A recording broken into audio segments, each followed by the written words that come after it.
Hello, I'm Jeff Van Treese, and this is Mobilized News. We welcome you to our show. As our guest today is Dr. Matt Fogg. Dr. Fogg is a former U.S. Marshal, retired.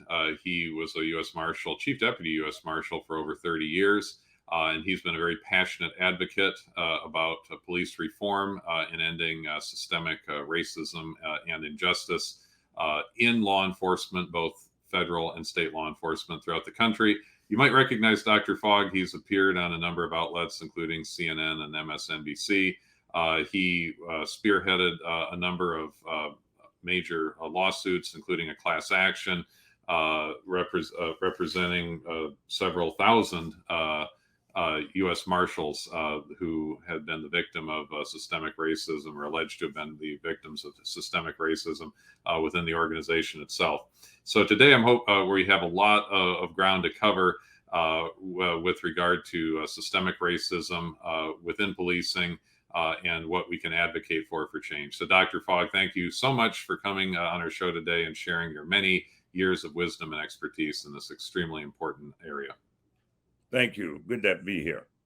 So where to begin? So if you can kind of give us some idea of the causes of systemic racism in policing.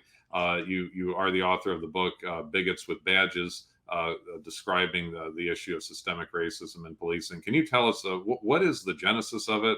Why does it persist, and why have as a society have we failed so poorly at addressing it?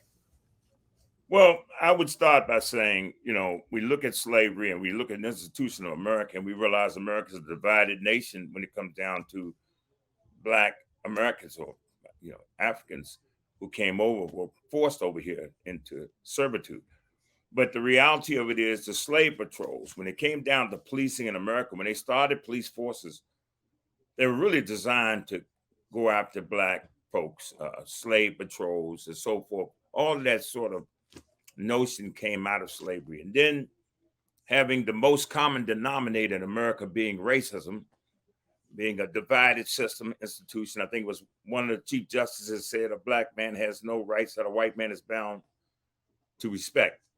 So the system has never given up its racial divide in America. That's the reason why we see over and over and over again in America, we see constant racial issues. Everything centers around, the word is, walking, talking, breathing, and sleeping while Black. And now this death while Black, dead while Black, because now they're desecrating cemeteries, Black cemeteries.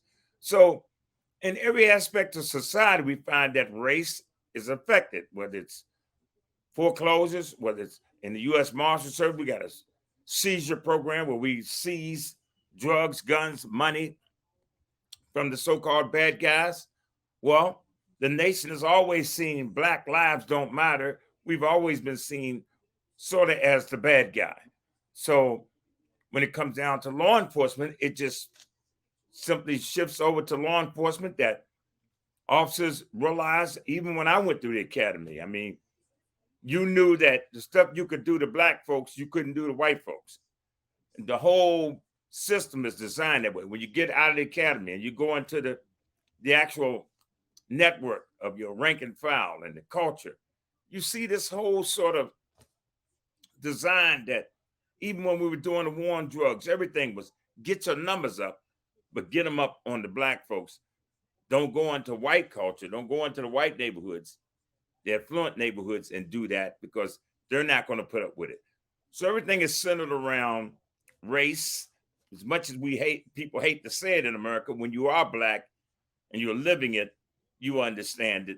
And I had some incidents that happened to me when I was a young kid growing up. I'm like 71 now. So when I was growing up, I had a couple of incidents happen that sort of, I think, had an indelible effect on me. One of them was the very boys club that was one block over from my house. We as Black kids couldn't get in that boys club where the white kids could get in it. I didn't understand it. I would play with these little white kids, but when we run up the steps to go in that club, the white guy at the door would stop the black kids and let the white kids go on in. One day I went home and asked my mother. At one point when she was trying to explain to me, because she didn't want to break me, I realized that later on, but she didn't want me to think maybe somehow I was less important or less a citizen than a white person. Tears rolled down her face, and that got my attention. And then she said, "Don't you ever let nobody tell you you're not as good as any other kid." And then I had an incident where I got locked up, falsely arrested. Me and another kid reported a little boy just got robbed and they took his money from him, but we reported, the police officer took our names down. And then the detective who handled the case got our names twisted up as suspects, came and locked us up, arrested us on a weekend. When he realized they made the mistake, they let us go right from the courthouse.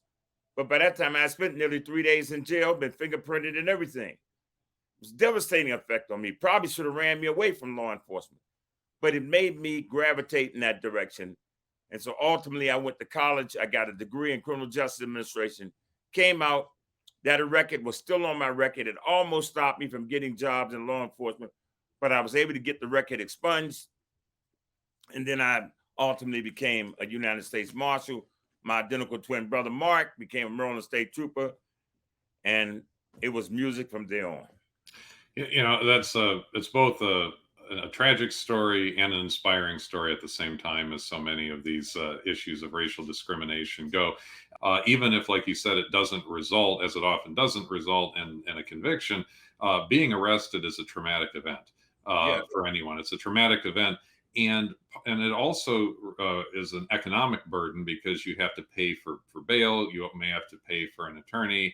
And it really takes a toll on someone.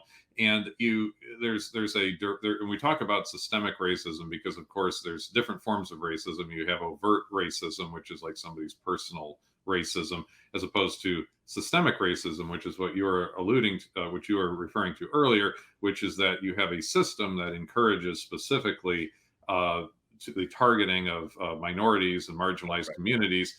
And we wonder ourselves, well, why is that? And sometimes there's an oversimplified explanation, which is that simply that law enforcement officers are racist. But there's actually more to it than that. It's built into the system, and that's because it's economics. There's the fact that that states around states in the United States, state governments raise money from fees, fines, and forfeitures that are disproportionately targeted to communities of color. And the reason that the communities of color are targeted, whereas the white communities aren't, there's many reasons for that, but one is simply political leverage, political power. White people, there would be a political consequence to politicians if they were to do that to white people, whereas if they do it to African Americans, they don't suffer the same political fallout. So it's politics, it's economics, it's systemic, it's more complicated than just people having a racist mindset. Well, let me just say it to you like this. I used to tell this to my guys sometimes. If I came to you and I told you the police, and God forbid, police beat your son or somebody that you really cared about, and I was there on the scene and I saw it happen, but I didn't participate in it, but I know it was happening. Then I came to you and I said, you listen, what they did was wrong and they shouldn't have never done that. And it was terrible and everything. I think the first thing you would probably hit me with is, why didn't I stop them?